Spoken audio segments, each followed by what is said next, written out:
या अगर आप सुप्रीम कोर्ट का ऑर्डर देखें तो सुप्रीम कोर्ट के ऑर्डर में ऐसा लिखा हुआ है कि एमएलए का नहीं हो सकता, वो पार्टी का होना चाहिए। और मेरे ख्याल से तो शिवसेना के साथ किया वही हमारे साथ आज हो रहा है। तो कोई नया ऑर्डर नहीं, वही सिर्फ नाम बदला है, कंटेंट वही है। आप देख रहे हैं हमारे डॉक्यूमेंट्स भी ठीक थे और फाउंडर मेंबर, इस पार्टी का फाउंडर मेंबर और फाउंडर लीडर कौन रहा है तो एक ही नाम है, उसका नाम है शरद पवार। बच्चा बच्चा इस देश में कश्मीर टू कन्याकुमारी किसी से भी पूछो एनसीपी किसकी है तो शरद पवार का ही नाम लेगा। लेकिन ठीक है, माहौल कुछ और है, अदृश्य शक्ति इस देश में है जो ये सब कर रही है। ठीक है, लड़ लेंगे यार, कौन सी बड़ी बात है। वो जाने वाला ही था, उसमें कोई नई बात थोड़ी है। ये तो हमको जिस दिन हमारी नेशनल रिकग्निशन उन्होंने निकाली तभी हमें पता चला था कि ये सब हो रहा है। और अजीत पवार को पार्टी में लेके उसको उप मुख्यमंत्री बनाना, ये सबसे बड़ी गलती थी हमारी। कि कहा जाता है घर का बेदी लंका ढाए, उसने लंका डुबा दी। आज उन्होंने गला दबा दिया शरद पवार का पॉलिटिकली। और इसके पीछे एक ही आदमी है, अजीत पवार। ये बाकी के लोग जो बोल रहे हैं वो तो कान फूंक रहे हैं। उनके हत्या तो अजीत पवार ने की। सगे यानी खून का रिश्ता, उस खून के रिश्ते ने गला दबा डाला। देखिए, सबसे पहले तो मैं इलेक्शन कमीशन का शुक्रिया अदा करना चाहता हूँ। उन्होंने बड़ी पेशेंस से दोनों साइड्स को सुना। 3-3 घंटे की हियरिंग चलती थी, शाम को 4 बजे से 7 बजे तक।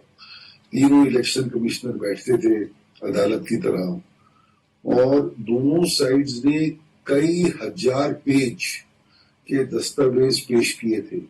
उन सबको पेशेंटली देखा, सबको सुना और फिर ये फैसला दिया। पहली बात तो ये है, I am extremely satisfied with the manner in which the ECI conducted the hearings in a very dignified and a patient manner. Secondly, देखिए, ये जो गेम है ये सिर्फ आंकड़ों का है। जिसके पास ज्यादा विधायक हैं वो ही पार्टी माना जाएगा। इस केस में अजीत पवार गुट के पास शरद पवार गुट से कई ज्यादा विधायक थे। तो इसमें ये डिस्प्यूट नहीं है, ये 21-19 वाली कहानी नहीं है कि 21 इधर है 19 उधर है।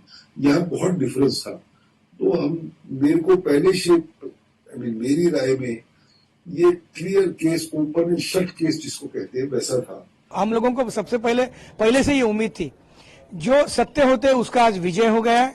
और दूसरी बात, लोकशाही में, डेमोक्रेसी में जिसके पास में संख्या बल होता है उसी का हमेशा विजय होता है। और यही बात आज जो ओपिनियन आया उसके बाद में वापस अधोरेखित हो गई। जो पार्टी अजीत दादा के साथ में सबसे ज्यादा एमएलए हमारे साथ में थे, एमपीज थे, कॉर्पोरेटर, जिला परिषद मेंबर, बाकी पार्षद और पार्टी का तकरीबन सब बड़े वर्ग में सभी कार्यकर्ता से लेकर सभी अजीत दादा के पास थे। सामने वाले गुट में वहां जाना ही नहीं चाहिए था, लेकिन ठीक है, डेमोक्रेसी में सबको अधिकार होता है न्याय मांगने का। लेकिन आज न्याय मिल गया और महाराष्ट्र के पब्लिक को दूध का दूध और पानी का पानी हो गया। और इसी में समझ में आया कि पार्टी जो अजीत दादा के साथ में है वही अधिकृत ऑथोराइज पार्टी है। From breaking news, detailed analysis, in depth interviews and explainers, follow the Times of India. Subscribe to our YouTube channel. Don't forget to like our videos and hit the bell icon to stay updated with the latest.